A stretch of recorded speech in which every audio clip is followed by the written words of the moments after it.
Let's look at some attributes with quadratics, aka parabolas, which is another word of saying a quadratic. One of these, the main thing about quadratic is the term vertex. Vertex is either going to be your highest point of your graph, if your graph is pointing down, or it's going to be the lowest point of my graph, if it's, again, pointing up. So it's either going to have a maximum value, where it's the peak of your mountain, or it's going to be your minimum value, the lowest point in your graph, some kind of pit in your valley. That is your vertex.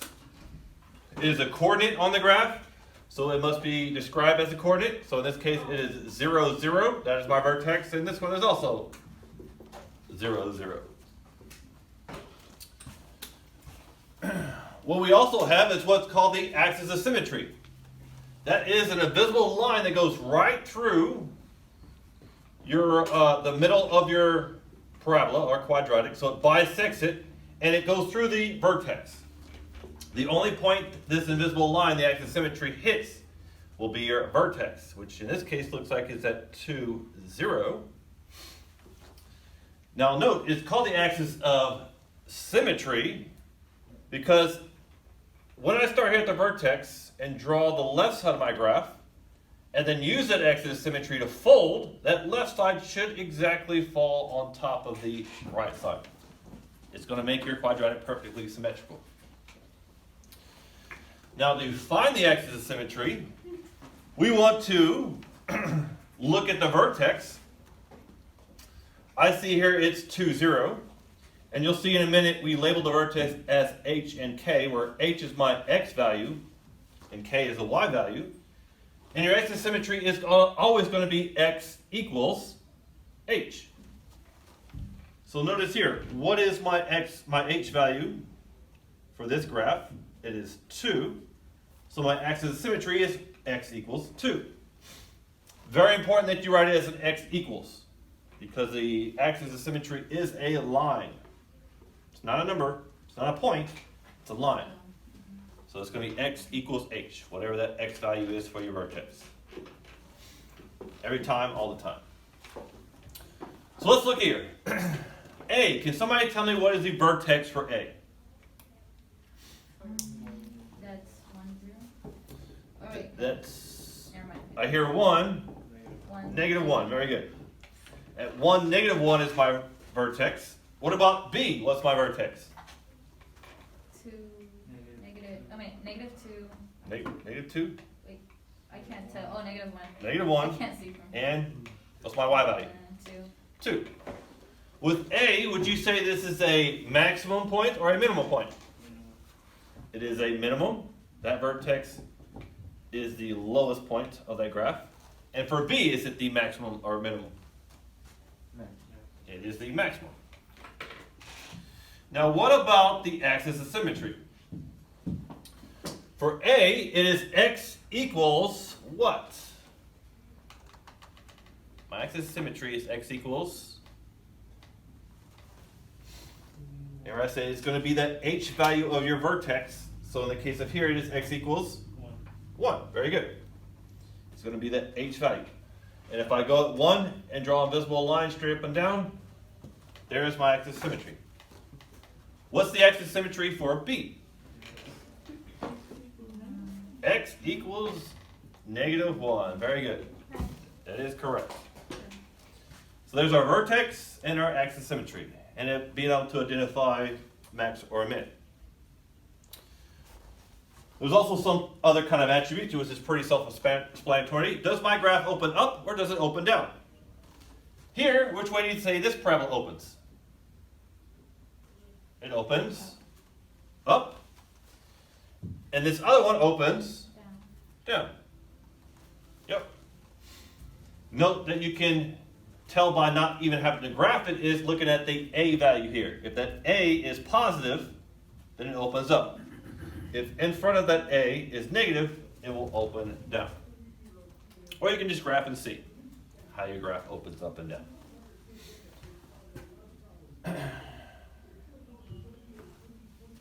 So, I have this equation, 2x squared plus 4x plus 3. I'm asking you the direction, the vertex, and the axis of symmetry. There are algebraic ways that we can solve this, as I've been saying, the grandfather ways of doing things, but the modern way of doing it is to just do what? Graph. Graph. Very good. So let's look at a graph. I'm going to open my graph here. Where's A tree? Like so. There's my quadratic, and somebody tell me what is the vertex? Negative 1 and 1. The direction, which way did this graph open? It opens up. Also, I can see that here, it's positive, right? And what is my axis of symmetry? 1. Negative 1. X equals negative 1. Yep, take that x value. So if I were to plot that line on the graph, I see x equals negative 1 right there. Goes right through the center. Makes my graph symmetrical.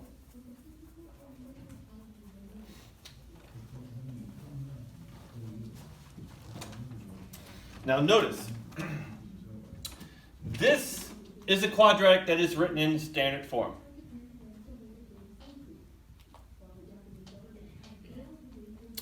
You're used to this form because this is what you would need to plug into the quadratic formula. Ax squared plus bx plus c, where you identify your a, b, and c. With quadratics, aka parabolas, there's another type of form, and that is called vertex form. It's called it because it has your vertex right in the middle of the form. So it looks like so. Y equals a times x minus h squared plus h plus k. Where h is your x value of your vertex and k is your y value, like I had already mentioned. Notice how this negative comes with the form. So you're not going to grab that negative with the h. Essentially, you're going to flip the sign here that you see inside that form. So if I have something like 3 times x minus 2 squared plus 6, what's going to be the x value of my vertex? A positive 2. What's going to be the y value? 6. So you are going to take the sign of the y value, but you're going to flip the sign of the x. Because remember with transformations, this is a shift to the right. A positive means a shift to the left. It's kind of backwards. So as we look at another example, let's say 6 times x plus 3 squared minus 1, what would be my vertex here? What's my x value? Negative. Flip that sign, negative 3, and what's my y value? Negative 1. Negative 1. Just like that. So let's go through a couple examples. Y equals 2 times x minus 1 squared plus 2.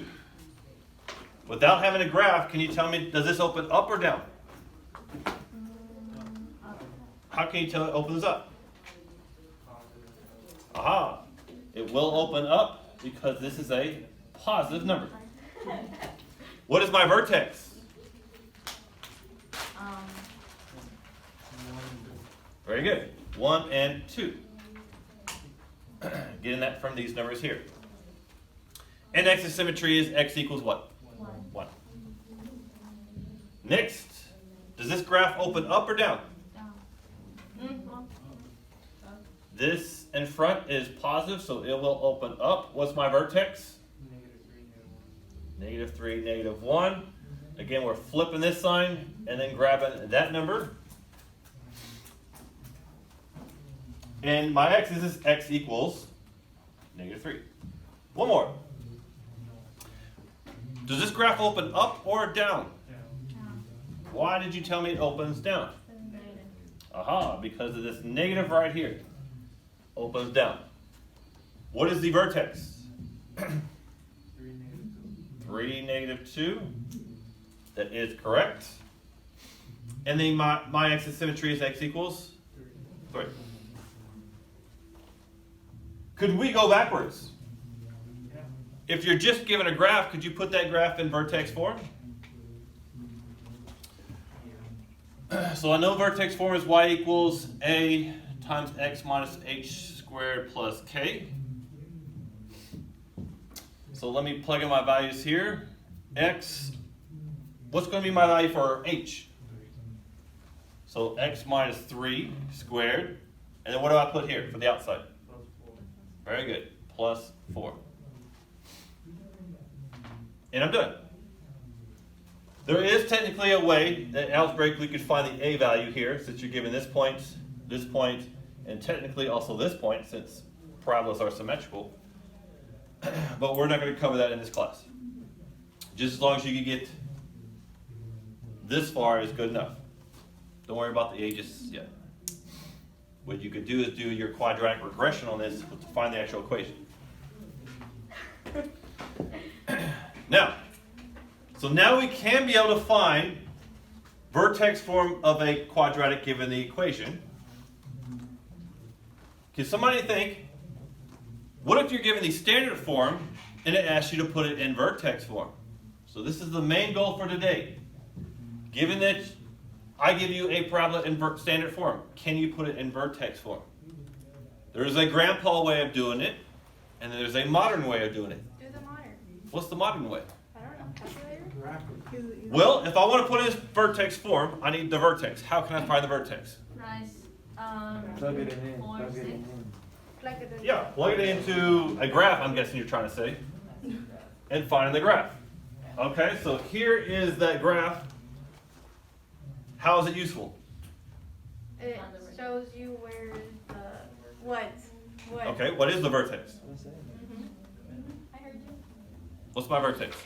2, 2. So the modern way is first graph, find the vertex, and I found that vertex to be 2, 2. Now, I want to put this in vertex form, which is y equals a x minus h squared plus k. So tell me, how should I write the vertex form? X minus what? 2 squared plus 2. Very good. Now all we need to do is figure out what is a. Next one. You Let's look at the standard form. Y equals ax squared plus bx plus c. Let me also write the vertex form. Y equals a times x minus h squared plus k. What do you notice that's the same between both of these? A. Are those x? Are these going to be the exact same number? Yes, they are going to be the exact same between the two forms. So when you're trying to find the a value, just steal it from the standard form. So what's my a value here? It is a 1. So that's going to be a 1. If this was a 4, what goes here? A 4. See how that works?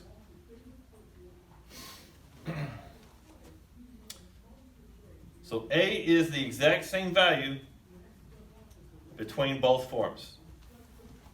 So if you want to go to standard form to vertex form,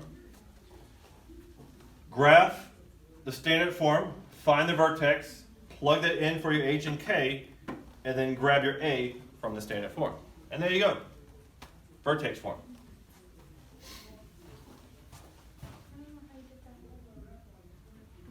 Now, to do this the modern method, the grandpa method, say you didn't have a calculator, power went out of your house because it was a snow day, and you need to find or put this in vertex form. What you have to do is what's called completing the square, which means I want to turn this into something that's factorable, or something that's perfect, a perfect factorable, like a perfect square. First thing I need to do is move this 6 over. So y minus 6 equals x squared minus 4x. Because I want to find a different c value that I can make it perfect. That c value is going to be, we've seen this before because I showed you the formula back when we did the R chapter, b over 2 squared.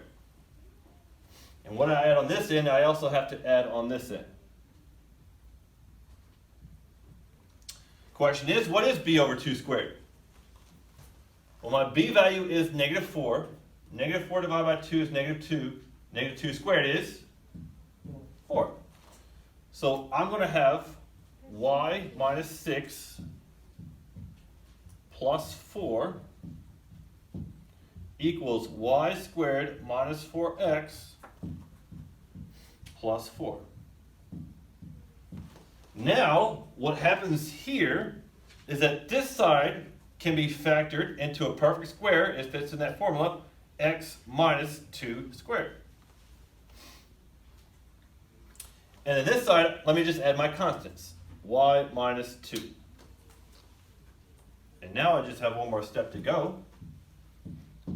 Add the 2 to both sides, so I can set this equal to y. And I get y equals x minus 2 squared plus 2. Is that the same thing I got? X minus 2 squared plus 2, yeah. So either way, Grandpa's method by completing the square or just graphing and then plugging in your vertex is fine.